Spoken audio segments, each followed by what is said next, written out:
What's going on, everybody? Welcome back to the channel. This video we're going to continue on with the Photoshop menu tutorials. So we're on the window menu and I'm going to break this all down. It's going to be pretty quick. It looks like a lot, but if you look here from 3D all the way down to version history, these are just different panels. So it's going to be, I'm not going to explain what all those do. I have another video that's called Photoshop panels, and that's going to explain what all these things are and what you can do with them pretty in depth. So like I said, it's going to be a quicker video. Let's just start out with arrange. And this just has options for arranging your artboards and things. So you can arrange them vertically, horizontal. You can do 2 up, vertical, horizontal, 3 up, 4 up. You can also consolidate all tabs. And then there's some other options down here. You can tile, float in all windows, match things like the zoom, location, rotation. Then we got Workspace. And Workspace is how all your Photoshop window is set up. So you can see I got my tools here to the right, how all my panels are over here and set up. You got the control bar on the top. So if you set everything up how you like it, then you can come down here to new workspace, and I saved this one right here as main. These ones are presets that Photoshop already has.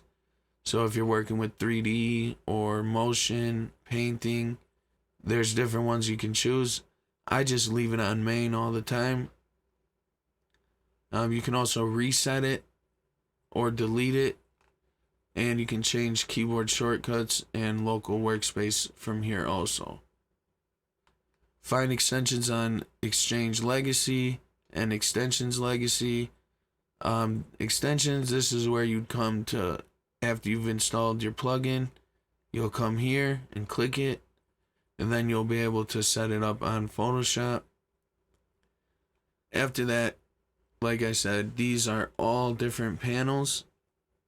I'm going to go in my own order, not in the order that it is here, just because I have it set up differently. Well, you got tool presets, brush settings, brushes, clone source, action. You got different color ones, color swatches and gradients, pattern styles, adjustments, shapes, 3D, and materials. Then we got your plugins, and these 3 are my plugins that I installed. Then you got some type ones like character, character styles, paragraph, paragraph styles, and glyphs.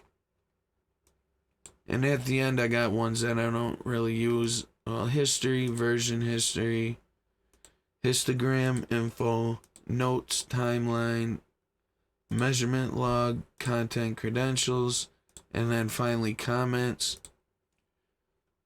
Other panels that we got are navigator, I keep up at the top right. We got properties and libraries. Then down at the bottom right, I got channels, paths, layer comps, and layer panels.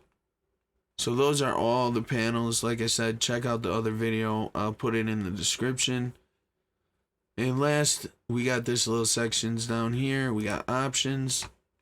If you unselect it, you look here up top. That's the options window. Watch what changes when I click it. These are all your tool options. If you select different tools, it changes. Those are so you can fine-tune your tools and settings on them. Tools, same thing. It shows them or it hides them. Lastly, these down here are just what tabs you have open, what documents. So I got this one, Untitled, and then Photoshop filter menu. If I click on this, it just slides over to the next one. Or you could just click on the tab itself. It's way easier. And that's about it for the Windows menu, guys. It's pretty easy, pretty self-explanatory. Comment down below, let me know if you got any questions. Again, if it helped you out, don't forget to subscribe to the channel. We're going to have a lot more content on Photoshop, video, picture editing.